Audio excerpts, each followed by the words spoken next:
జరిగిపోయిన వాటి గురించి ఇంకా మనం వదిలేద్దాం. జరగాల్సిన దాని గురించి మనం ఆలోచిద్దాం. ఆ సంఘంతో వెళ్ళాం, ఈ సంఘంతో వెళ్ళాం, వాళ్ళు చేసాం, ఇది చేసాం అంటే వదిలేయండి.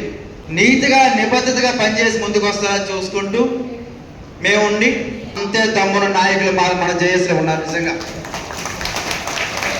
ఏ దానికి కూడా భయపడేదానికి లేదు. ఉద్యోగాలు పోయినా సరే మేము ఉంటామని చెప్పి ముందుకు వచ్చిన ఉన్నారు.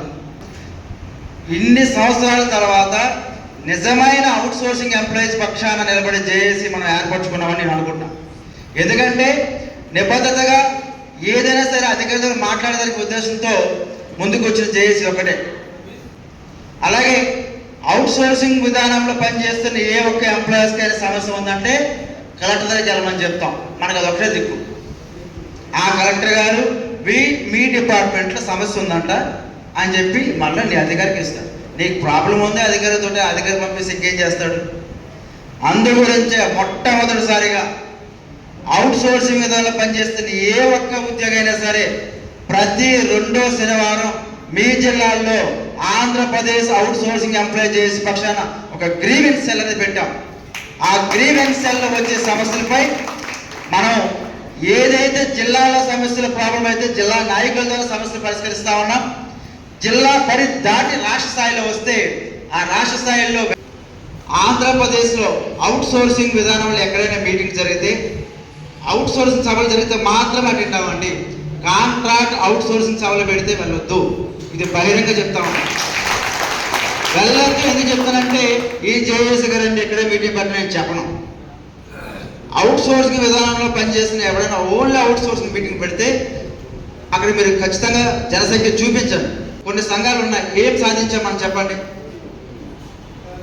ఆయన పెద్ద ఆయన ఉన్నారు చూస్తున్నారు, నాకంటే సీనియర్స్ అందరూ పెద్ద పెద్దలు ఉన్నారు. మీరే కానీ పెద్ద పెద్ద వాళ్ళు అంటున్నారు. మీరందరూ ఎప్పటి నుంచో చేసిన వాళ్ళు కదండి. ఏం సాధించారు కొన్ని చెప్పండి. ఏం సాధించలేకపోయాం. ఇక్కడైనా సరే మనం మారాలి. మీకు వచ్చే జీతాలతోటి మీరు ఏ రకంగా ఫ్యామిలీని పోషించుకోగలుగుతారు? ఈఎస్ఎఫ్పిఎఫ్ అనేది కూడా సక్రమంగా లేదు.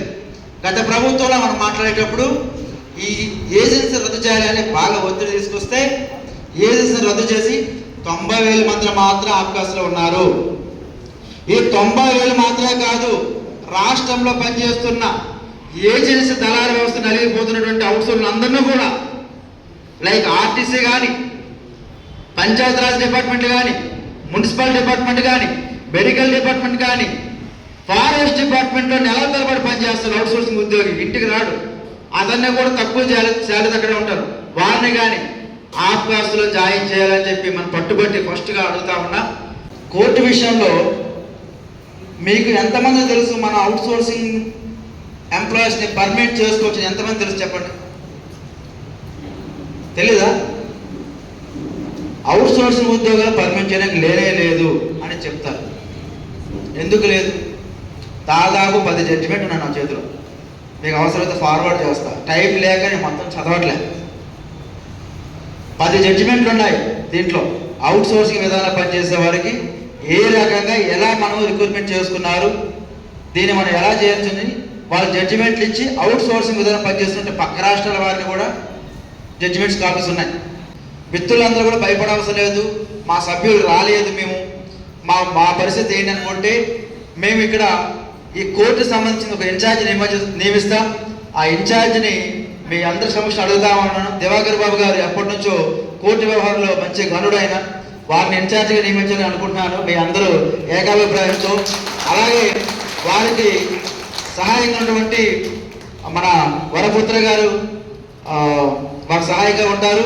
అలాగే ఇంకొక 5 మంది కమిటీ వేస్తాం. దాంట్లో ఎవరి పేర్లు ఏది ఇస్తారో వారినే ఫస్ట్ కన్సిడర్ చేయమని కోర్టు ఇస్తారు.